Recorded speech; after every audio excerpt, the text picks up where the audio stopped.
De Maude Guy, directrice générale du Conseil de la culture en Abitibi-Témiscamingue. Bon matin, Maude. Bon matin, Bruno. Merci d'avoir accepté de nous rencontrer ce matin pour faire suite, en fait, à l'écho, faire écho, en fait, à, entre autres choses, un coup de masse là, qu'il y a eu, tout le monde en parle, le 9 février dernier, ça fait déjà plus d'une semaine de cela, alors que Kev Lambert dénonçait des coupures ou un statu quo depuis plusieurs années qui sévit au gouvernement québécois dans les investissements culturels. Et ben, moi, je me suis dit quoi de mieux que la directrice générale du Conseil de la culture que tu as le pouls quand même du milieu culturel. Tu es bien placé pour savoir de quoi on parle. Alors, qu'est-ce qui se passe dans le milieu de la culture là, pour nos auditeurs qui suivent peut-être moins ça aujourd'hui? Ben oui, merci de m'avoir invité. Puis c'est toujours, on prend toutes les occasions pour en parler parce que, tu sais, depuis plusieurs mois, même plusieurs années, il y a plusieurs, on dit des perturbateurs systémiques là, qui viennent perturber le milieu culturel. Puis ça s'est installé, tu sais, avec le numérique, les géants du web, l'intelligence artificielle. Tu sais, que ça fait une concurrence tellement énorme pour les milieux culturels. Puis ensuite de ça, ben, tu sais, il y a l'inflation qui amène des coûts de production plus élevés, des frais de déplacement, tu sais, la main-d'œuvre aussi. Là, on est en pénurie de main-d'œuvre, mais on n'arrive pas avec des salaires concurrentiels. Il y a beaucoup de monde qui quitte le milieu culturel. Puis, quand les coûts de production sont plus élevés, bien, ça fait qu'il reste moins d'argent pour les cachets aux artistes. Ça, tu dois bien comprendre et être bien au fait de ça, Bruno. Puis après ça, bien, il y a eu aussi un changement de la consommation culturelle depuis la pandémie. Les gens restent plus à la maison. Le public va moins à la rencontre de spectacles émergents, donc tu sais, d'aller vers la découverte, ce qui était plus un public plus jeune d'habitude, là, qui allait vers ces offres-là. Mais notre public qui est établi va aller plus vers des valeurs sûres, aller vers des choses qu'ils connaissent déjà. Fait que là, ce qu'on voit, là, c'est moins d'achats de billets en salle ou à la dernière minute. Ça devient très, très difficile pour nos diffuseurs de, euh, de faire la programmation, de savoir s'ils maintiennent le programme ou s'ils doivent canceller. Fait que, tu sais, le milieu culturel a été tiré, là, tu sais, déjà, là, tu sais, au bout de ses capacités Et là, en ce moment. Kev Lambert disait, puis je pense qu'il se portait à la défense comme porte-parole quasiment, qui disait carrément que, bon, même ceux qui continuent, qui osent continuer dans le métier, crèvent de faim, là, même dans des états de succès. Tu sais, tu as une job, tu es comédien dans une production de théâtre, tu pars en tournée, ben, ça ne veut pas dire que tu roules sur l'or à ce moment-là. Donc, qu'est-ce qui amène cette situation-là là, au-delà de la consommation? Parce qu'au Québec, ça fait 50 ans là, qu'on finance la culture. Oui, c'est vrai, hein, ce qu'il disait Kev Lambert, parce que, tu sais, on voit des artistes établis qui décident de quitter parce qu'ils n'arrivent plus à gérer cette source d'angoisse et d'insécurité financière-là, tu sais.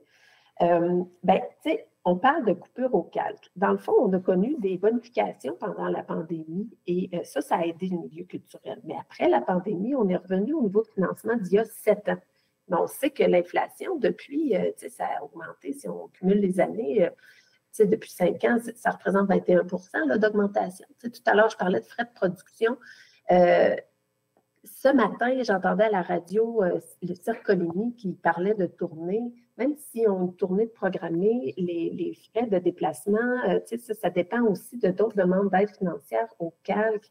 Quand on regarde l'inflation, les postes budgétaires les plus impactés, là, ça va être l'hébergement, le gaz, l'essence.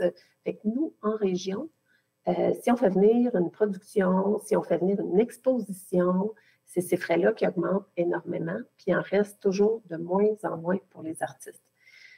Fait que c'est pour ça que nous, on a joint le Front commun avec le réseau des conseils de la culture à travers la province pour demander au gouvernement de maintenir le même niveau d'investissement que pendant la pandémie pour le CALC, mais aussi la SODEC et le MCC, le ministère de la Culture, pour que l'aide au fonctionnement, les mesures comme les subventions pour la création et tout ça, pour qu'on maintienne. C'est même pas d'augmenter. Non, est-ce que c'est suffisant, ça? Parce que dans le fond, est-ce qu'il y en a des compagnies ou des artistes qui vivent bien de leur art ici en Abitibi-Témiscamingue, qui n'ont pas des difficultés financières en 2025? Il y a très peu d'artistes qui vivent exclusivement de leur art en Abitibi-Témiscamingue. La plupart vont avoir un travail alimentaire.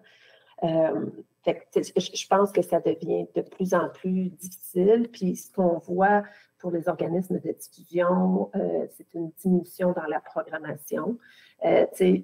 Je consultais un peu hier, là, je faisais le tour. Le petit théâtre disait que diminue le nombre de spectacles l'année prochaine, passe de 14 à 11, mais ça représente aussi des coupures pour des postes de travailleurs culturels. Fait que, on passe ici, on a coupé 4 postes au petit théâtre. Je sais que le Musée d'art, le MA, a coupé 3 postes cette année aussi. Quand on parle, par exemple, au Rift, il y a eu une diminution de 50 de leur enveloppe pour leur aide au fonctionnement cette année. Fait que, ça représente toujours des diminutions là, dans la programmation. Alors, qu'est-ce qu'on peut faire? Qu'est-ce qu'on peut faire maintenant Ouais. là, on voit que le milieu est en crise? Ça va amener des changements aussi en termes d'offres. Peut-être qu'on ne le verra pas en 2025, on va peut-être le voir en 26, 27, 28.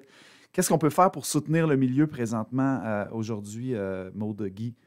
Bien, nous, on a une action avec le réseau des conseils de la culture, mais pour le citoyen, là, la citoyenneté culturelle, c'est de participer puis de consommer notre culture, de sortir de chez nous, de nos pantoufles et du Netflix.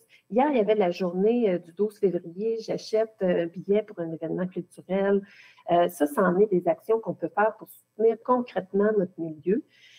Ensuite de ça, ben, la réponse politique, on doit avoir une action provinciale. Donc, c'est ça. On a rencontré le bureau du premier ministre, on a rencontré le bureau du ministre des Finances pour expliquer concrètement pourquoi il faut maintenir 200 millions par année pour le CALQ. En ce moment, là, le CALQ, il vit à peu près avec 106 millions par année, puis le reste, c'est des mesures ponctuelles. Donc, il faut toujours aller attacher, c'est pour 1 an, 2 ans, 3 ans. Et là, on parle de toutes les institutions culturelles là, qui sont dans le calque. Là. Le Théâtre des Esquerres, Amos est là-dedans, la bibliothèque est là-dedans, le centre d'expo. Là, je parle juste d'Amos, mais tantôt, tu en as nommé d'autres aussi. Donc, on parle de tous ces organismes-là, en plus des troupes, des compagnies de danse, de théâtre, etc. C'est pas beaucoup, là, 106 millions. Là. Non, c'est ça. Puis là, ben, si on augmente avec les mesures particulières qui sont comme votées ou accordées d'année en année, ça monte à 170 millions. Mais nous, on veut 200 millions de crédits réguliers. Puis merci de le préciser là, pour dire comment ça percole jusque chez nous, cet argent-là. C'est en soutien à la mission. C'est aussi dans les bourses pour la création. Nous, on a une entente de partenariat territorial ici dans la région où il y a un appel de projet annuel. Et là, c'est rendu que le CALQ ne peut plus suivre, ne peut plus soutenir les demandes du milieu. C'est la première fois, dans le fond, que ça arrive. Là. Fait que ça, c'est très, très important si on veut des artistes qui vivent ici dans la région. Et là, vous avez aussi, ben, c'est peut-être pas vous, là, mais il y a une organisation le 22 février prochain, la grande manifestation pour les arts. C'est à Rouyn-Noranda, devant le bureau de Daniel Bernard. Est-ce qu'il y aura on invite les gens qui veulent soutenir cette marche-là de s'y présenter. Là. C'est à 11 heures. Est-ce qu'il y aura d'autres types de mouvements comme ça ailleurs dans le reste de la région? Bien, en fait, c'est partout au Québec, la grande manifestation pour les arts, puis c'est chaque 22 du mois. Puis, il y a des manifestations comme ça qui sont organisées à Trois-Rivières, Sherbrooke, dans plusieurs villes. Donc, il y en a une ici le 22 février à Rouyn-Noranda. Puis, je ne sais pas s'il y en a dans les autres villes. Je pense que ça va être plus centralisé ici. Mais c'est justement pour maintenir, dans le fond, le soutien pour les artistes. Là. La voix et être présent dans l'environnement médiatique aussi. Merci.